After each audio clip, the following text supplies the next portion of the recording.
हाय। तो आज हम चैप्टर 5 और चैप्टर 6 दोनों कवर करेंगे, जो कि एक ही कहानी से रिलेटेड हैं इस बुक की। और अब ऐसा होने लगा था कि शून्य की पॉपुलैरिटी बढ़ने लगी थी और कोई ना कोई किसी न किसी दिन उनसे मिलने आता रहता था या आउट ऑफ क्यूरियोसिटी उनको देखना चाहता होता था। तो एक दिन ऐसा होता है कि मीनाक्षी, वो लड़की जिसको सांप ने काट लिया था और शून्य ने उसकी जान बचाई थी, वो उनसे मिलने आती है। अब टोडी शॉप में कभी भी कोई लड़की एज ए रूल नहीं जाया करती थी, तो सदाशिवान उनको पीछे के डोर से भेजते हैं और उनको साफ साफ बताते हैं कि लोग ऐसा सोचते हैं और वो थोड़े क्रेज़ी हैं, थोड़े से वो पागल हैं, लेकिन जहाँ तक मैं जानता हूँ वो हार्मलेस हैं, वो कोई नुकसान नहीं करेंगे।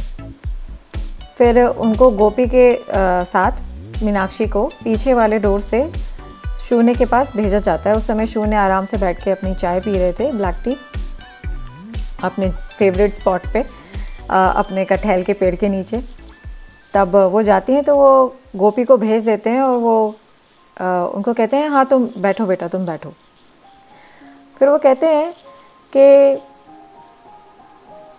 ये जो सिगार्स होते हैं कितने अच्छे होते हैं, नहीं? चर्चिल ये कहा करते थे। वैसे तुम्हारी उम्र क्या है? तो मीनाक्षी सोचती है सच में ही पागल हैं, कोई डाउट ही नहीं है इस बात में कि ये पागल हैं, क्योंकि वो ये सब चीज़ें समझ नहीं पाई कि सिगार का और चर्चिल का क्या कनेक्शन है, क्या मतलब है। बस उसको इतना समझ में आया कि मुझसे मेरी उम्र पूछी जा रही है। तो बोलते हैं मैं 23 ईयर्स की हूँ, 23 साल की हूँ, और मैं आपको थैंक यू बोलने के लिए आई थी कि आपने मेरी जान बचाई। तो शून्य कंटिन्यू करते हैं अपनी बात उनकी जो चल रही थी कि तुमको ना अपना जो सोच का होराइज़न है वो थोड़ा सा बड़ा कर लेना चाहिए। तुम विंस्टन चर्चिल को तो जानती होगी। तो वो कहती है कि हाँ हाँ मैं जानती हूँ, वो ब्रिटेन के प्रधानमंत्री रहे थे वर्ल्ड वॉर के समय में, और वो काफ़ी अच्छे प्रवक्ता भी थे, मैंने ऐसा पढ़ा है। तो शून्य कहते हैं कि बहुत अच्छी बात है, तुम्हें हिस्ट्री की जानकारी है, तुम मेरे जैसे इंसान को इसके बारे में कैसे मालूम है, तुम ये सोच रही होगी। लेकिन मैं तो शून्य हूँ, मैं तो वॉइड हूँ। मेरे अंदर तो एक थॉट आती है, एक ख्याल आता है मेरे अंदर तो, और उसके बाद वो चला जाता है और क्लीन स्लेट रह जाती है, कोई भी यहाँ पे कुछ भी टिकता नहीं है। फिर वो विंस्टन चर्चिल की कहानी कंटिन्यू करते हैं। वो कहते हैं कि एक बार ब्रिटिश कॉलोनी के एक ऑफिसर की तरह वो मद्रास में पोस्टेड थे, तब उनको त्रिचूर के जो सिगार थे वो बहुत ज़्यादा पसंद थे। तो कहा जाता था कि टोबैको को मसल के जो डार्क डैमसेल्स होती थी वो अपनी थाई पे रब करके उसको बनाती थी, उससे वो सिगार बनते थे। तो उनका एक अलग ही एक सेंट था उनका स्पेशल, जिसकी वजह से वो उनको काफ़ी पसंद थे चर्चिल को। तो फिर कहते हैं वो कि तो क्या तुम सच में ही सिर्फ मुझे थैंक यू बोलने के लिए आई हो? तो वो थोड़ा हेजिटेट करती है। वो कहती है कि हाँ मैं आपको थैंक यू कहने के लिए आई हूँ। फिर कहती है कि एक्चुअली नहीं, मैं थोड़ा सा फंबल कर जाती है वो, तुम प्यार में हो। तो वो तुरंत मान जाती है, यस सामी। और उसके बाद उसकी आंखों में आंसू आ जाते हैं, शायद वो काफ़ी स्ट्रगल कर रही होती है, और वो कहती है कि थोड़ी देर तो वो रोती ही रहती है। उसके बाद शून्य होते हैं वो बिल्कुल शांत होकर बैठे होते हैं। वो अपने आंसू पोंछती है और फिर अपने आप को थोड़ा शांत करके उनको बताती है कि मैं एक मुस्लिम लड़के को चाहती हूँ जिसका नाम सलीम है, और वो एक मौलवी का बेटा है जो कि परिताला एक मॉस्क है उसके मौलवी हैं। वो ये नहीं चाहता है कि मैं मुस्लिम बन जाऊँ, मैं ये नहीं चाहती हूँ कि वो हिंदू बन जाए। तो क्या दो इंसान एक दूसरे से शादी नहीं कर सकते हैं? तो बोले बिल्कुल कर सकते हैं, क्यों नहीं कर सकते हैं। वो कहती है लेकिन ये बड़ा ही मुश्किल है सामी, इसमें बहुत ज़्यादा खून खराबे का रिस्क है, और बहुत ज़्यादा ऐसा है कि शायद जो मौलवी हैं वो अपने बेटे को ही शायद मार दें या मेरे को कुछ कर दें, या फिर मेरे घर वाले इस चीज़ को बिल्कुल एक्सेप्ट करने के लिए तैयार ही नहीं हैं। तो वो कहते हैं कि तुम दोनों अडल्ट हो, तुम लोग कोर्ट मैरिज कर सकते हो। तुम अपनी मैरिज जाके रजिस्ट्रार ऑफिस में रजिस्टर करा दो डेट के लिए। तो वो कहती है कि लेकिन हमें बचाने के लिए कोई नहीं है, अगर हमने ऐसा कर दिया तो हमको कोई बचाने नहीं आएगा और खून खराबा हो सकता है। तो बोले कि अरे मेरी बच्ची, तुम क्यों परेशान हो, मैं हूँ ना, वॉइड है ना, शून्य है ना, मैं तुम्हें बचाऊँगा, तुम किसी चीज़ की चिंता मत करो, मैं तुम्हें बचाऊँगा, बस जो मैं कह रहा हूँ तुम वो करो। तुम कल ही जाके सब रजिस्ट्रार ऑफिस में तिरुवनंतपुरम में जाके अपना मैरिज रजिस्टर करा लो। कि देखो तुम इस बात का ध्यान रखना कि तुम किसी रिलायबल विटनेस को लेकर जाओ, तुम अपने लवर से जाके बात करो इसके बारे में और इस मैरिज को रजिस्टर कराओ। तो वो कहती है कि हाँ, मैं मैथ्स के एक टीचर हैं मैथ्यूज़, मैं उन पे भरोसा कर सकती हूँ और मैं उनको लेके जा सकती हूँ एज ए विटनेस। और बोले कि ध्यान रखना कि इस बात की खबर किसी को ना पता चले और ये तुम चुपचाप से करना। तो वो बोलती है ठीक है, और ऐसे कह के वो वहाँ से चली जाती है। उसके बाद वो आवाज़ देते हैं सदाशिवन को, और सदाशिवन आते हैं और वो आवाज़ देते हैं कि मेरा खाना ला दो। तो वो अपना चाय की केटल और खाने का एक टिफ़िन लेकर आते हैं और कहते हैं कि मेरी वाइफ ने आपके लिए इडली और चटनी भेजी है, क्या आप खाएंगे? बोले हाँ हाँ, बहुत बढ़िया बहुत बढ़िया, लाओ लाओ रख दो। फिर सदाशिवन कहते हैं कि ये जो मीनाक्षी है, इसके जो पिताजी हैं वो उनकी सबको मालूम है कि इसका एक मुस्लिम सलीम लड़के से अफेयर है, जो कि एक मौलवी का बेटा है, और उस मौलवी ने साफ कहा है कि अगर ये चीज़ नहीं रोकी गई तो वो अपने बेटे को मार देगा। और उस लड़की के फादर ने कहा है कि अगर इसने ऐसा कोई भी कदम उठाया तो वो आत्महत्या कर लेंगे, वो खुद अपनी जान दे देंगे। और ऐसा भी हो सकता है कि अगर लोगों को पता चला कि आप इनको सपोर्ट कर रहे हैं तो क्या पता वो आपके भी पीछे आएँ।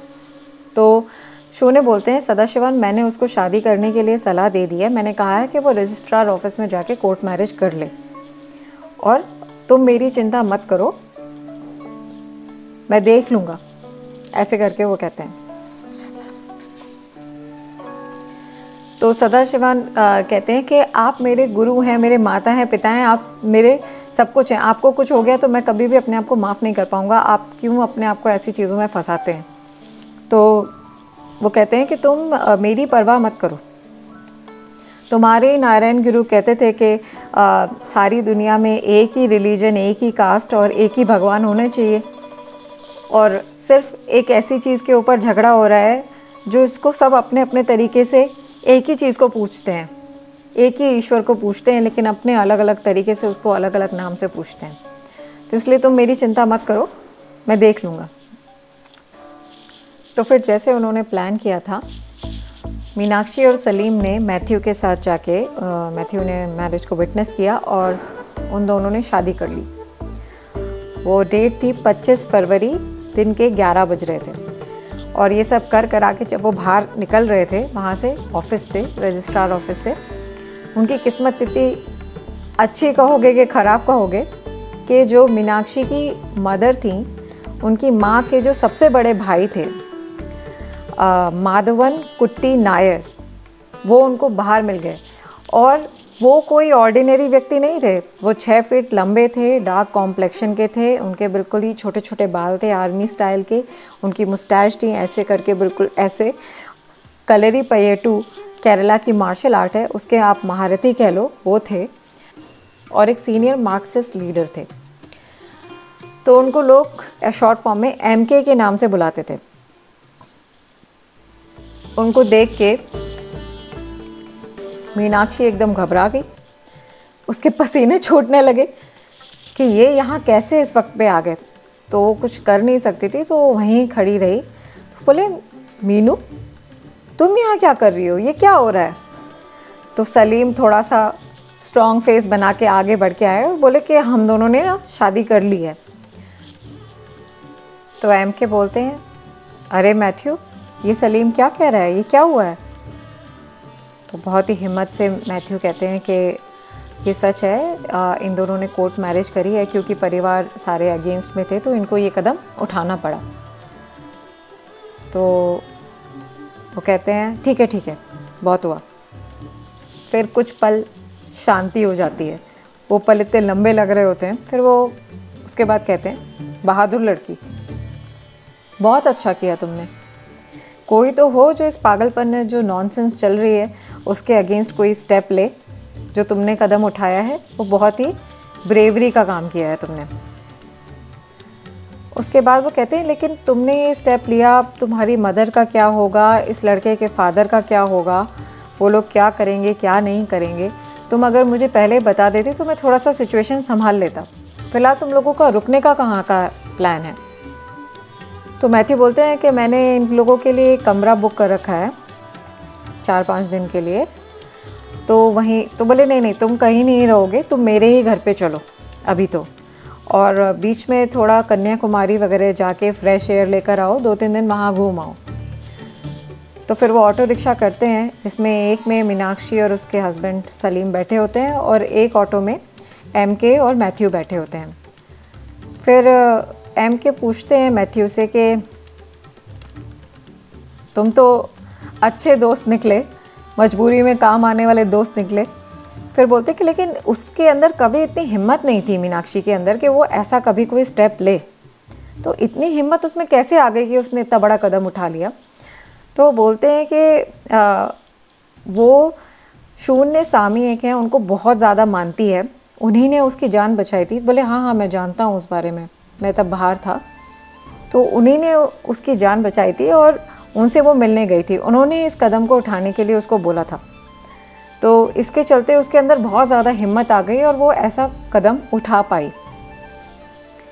बोले ज़्यादातर साधु फ्रॉड ही होते हैं और मैं बाहर ही था उस टाइम, मुझे पता चला था कि ऐसा कुछ हुआ है। लेकिन ये व्यक्ति कुछ इंटरेस्टिंग है, ये वही है ना जो सदाशिवान की टोडी शॉप के पीछे रहता है? तो मैथ्यू बोलता है हाँ ठीक है, लगता है मुझे एक बार उनसे मिलने जाना पड़ेगा। और इसी तरह से हमारा ये चैप्टर 5 और 6 ख़त्म होता है। आप देखते रहिए और नेक्स्ट वीडियो के लिए रेडी हो जाइए। Take care and bye.